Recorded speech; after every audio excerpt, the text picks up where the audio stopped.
Hello students, अभी हम लोग डिस्कस करेंगे unit and measurement, most important topic for class 9th and 11th के पॉइंट ऑफ व्यू से। और हाँ, अगर आप किसी भी एग्जाम का प्रिपरेशन कर रहे हैं जैसे जेई, नीट, उन सब के पॉइंट ऑफ व्यू से काफी इंपॉर्टेंट टॉपिक होता है यूनिट एंड मेजरमेंट। आज मैं यूनिट एंड मेजरमेंट के बेसिक डीप एंड डिटेल्स में सिखाऊंगा बेटा, तो आप लोग भी पेन एंड पेपर निकाल लीजिए, साथ साथ नोट करते रहिए ताकि आपका प्रिपरेशन बहुत अच्छे से हो सके बेटा। तो हेडिंग क्या है आज का हम लोग का? Unit and measurement. Unit and measurement. तो देखिए बेटा, सबसे पहले यूनिट स्टार्ट करने से पहले हम लोग को होना चाहिए आइडिया फिजिकल क्वांटिटी का।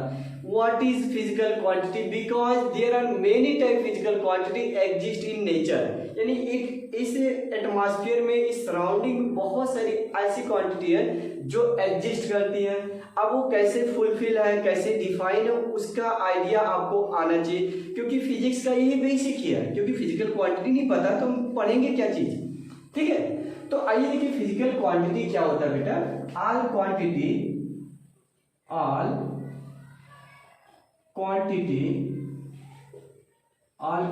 that can be measured directly or indirectly is called physical quantity,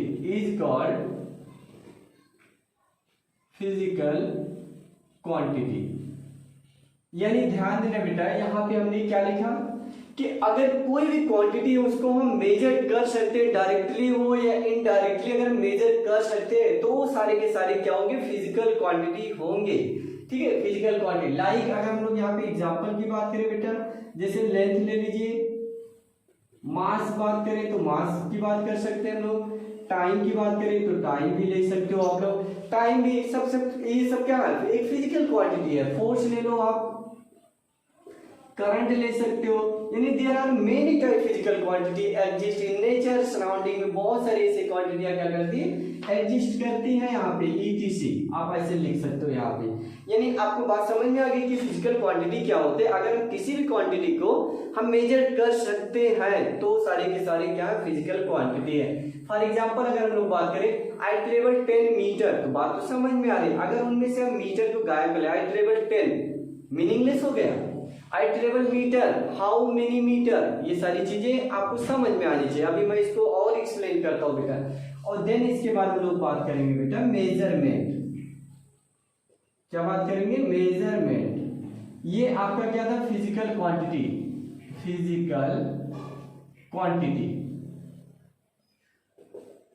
तो फिजिकल क्वांटिटी क्या होता है? All quantity that can be measured directly और indirectly is called physical quantity.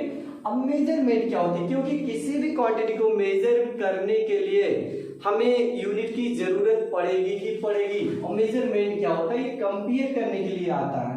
यानी किसी एक क्वांटिटी का कंपेयर किसी दूसरी क्वांटिटी से हम लोग कैसे कंपेयर करेंगे, उसी को हम लोग बोलते हैं मेजरमेंट, ठीक है। यानी यहाँ पे लिख सकते हो दिस प्रोसेस बेटा, this process in which we compare amount of physical quantity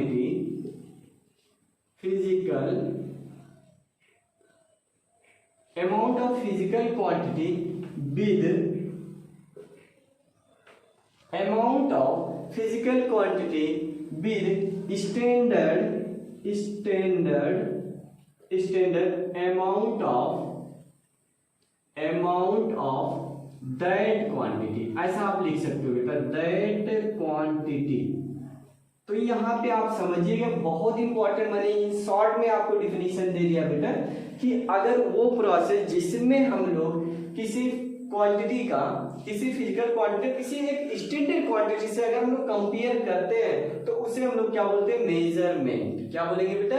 measurement बोलेंगे। जैसे फॉर एग्जांपल अगर हम लोग यहाँ पे बात करें लाइक अमाउंट ले लो, अमाउंट ऑफ फिजिकल क्वांटिटी,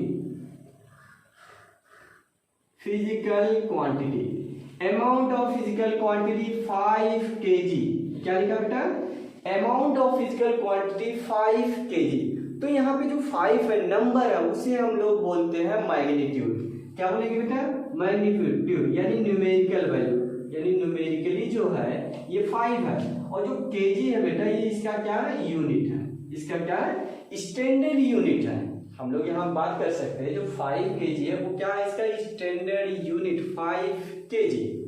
तो बात समझ में आया कि कैसे हम लोग लिखा जाता है किसी भी फिजिकल क्वांटिटी को, यानी amount of physical quantity 5 kg अभी फुलफिल है यहाँ पे। ठीक है, तो आइए यहाँ पे हम लोग बात करें द प्रोसेस या फिजिकल क्वांटिटी एक्सप्रेस, ऐसा लिख सकते हो बेटा, फिजिकल क्वांटिटी एक्सप्रेस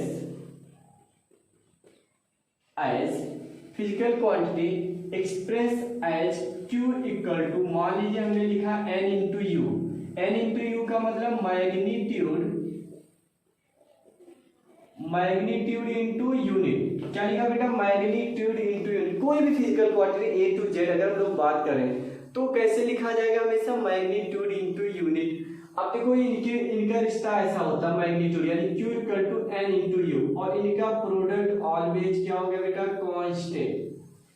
कभी भी इनका प्रोडक्ट बदलेगा नहीं, हमेशा कांस्टेंट रहेगा। दैट मीन्स अगर किसी भी दो वैल्यू का प्रोडक्ट अगर कांस्टेंट मिलती है, दैट मीन्स अगर उनमें से एक इंक्रीज करेगा तो अदर क्या कर जाएगा? डिक्रीज कर जाएगा।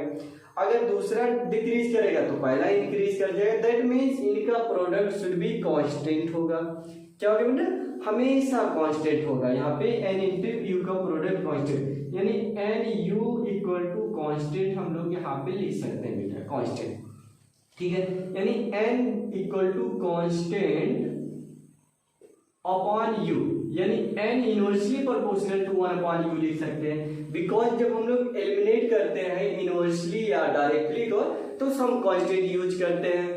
तो सम कांस्टेंट उसकी जगह पे तो कांस्टेंट A to Z कुछ भी हो सकता है, के एलिमेंट जो भी लिखना चाहे वो लिख सकते हैं हम लोग। तो इसका मतलब ये समझ में आ रहा है कि अगर यूनिट इंक्रीज कर जाएगी तो मैग्नीट्यूड डिक्रीज करेगा, अगर ये डिक्रीज करेगा तो ये यूनिट इंक्रीज कर जाएगा हम लोग का। फॉर एग्जांपल मैं आपको सिखाता हूँ, इसको अच्छे से आप नोट कर लो, फिर इसके बाद मैं आपको सिखाता हूँ बेटा एग्जांपल ले करके। ठीक है बेटा, आप नोट करो। तो एक बार मैं अगेन कर देता हूँ, physical quantity that can directly measure कर सकते हैं। अगर इनडायरेक्टली या डायरेक्टली मेजर करेंगे तो फिजिकल क्वांटिटी होगा। अगर हम किसी भी अमाउंट ऑफ फिजिकल क्वांटिटी का कंपेयर करते हैं किसी स्टैंडर्ड यूनिट से, किसी स्टैंडर्ड क्वांटिटी से, तो उसे हम लोग बोला जाता है मेजरमेंट। ठीक है, आइए यहाँ पे इस बात को आप समझो। जैसे फॉर एग्जांपल अमाउंट, यहाँ पे हम लोग बात करें डिस्टेंस इक्वल टू 2 किलोमीटर। अभी देखो आपको बात समझ में आ रही है, 2 किलोमीटर, दैट इज जो मैग्नीट्यूड है 2 है एंड यूनिट क्या? किलोमीटर। तो बात तो समझ में आ रही है कि फिजिकल क्वांटिटी। लेकिन अगर इनमें से कोई भी गायब हो गया, मान लो 2, बात नहीं समझ में आ रही, किलोमीटर गायब होगा फिर भी नहीं समझ में आ रही, तो यानी दोनों को होना जरूरी है। और मैंने बोला इनका प्रोडक्ट कांस्टेंट होगा। आइए देखिए, 2 into 1 kilometre equal to how many metre? कितना होता है? बोलो 1000 मीटर, यानी 1 किलोमीटर 1000 मीटर यानी हो गया 2000 मीटर। अभी देखो किलोमीटर इज ग्रेटर यूनिट, तो किलोमीटर बड़ा था, मीटर छोटा हुआ, तो यूनिट कम होती जा रही है। ये चीज कम, ये बढ़ती जा रही है, कम ज्यादा कम ज्यादा, ऐसा होता जा रहा है। समझ में आ रहा है? लेकिन अगर आप किसी से बोल के देखो, I travel 2 kilometre, I travel 2000 metre, अगर कोई भोकाल से बोले आई ट्रेवल 2000 मीटर, मतलब तो एक ही है भाई, 2 किलोमीटर चलो या 2000 मीटर चलो, बोथ आर इक्वल।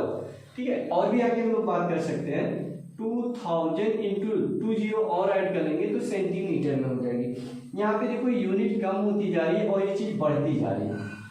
अब आप किसी से बोलो आई ट्रेवल 2, यानी यहाँ पे बात करें 200,000 सेंटीमीटर, या किसी से बोलो इतना मीटर, किसी से बोलो इतना किलोमीटर, क्या मतलब निकला? इनका प्रोडक्ट शुड बी कांस्टेंट, बस इतना समझो। ठीक है, तो बात आपको समझ में आ गई कि फिजिकल क्वांटिटी क्या होता है? Magnitude into unit. अब there are 3 type physical quantity, scalar, vector and tensor, और एक रेशियो टाइप आएगा, वो मैं नेक्स्ट लेक्चर में आपको क्लियर करूंगा।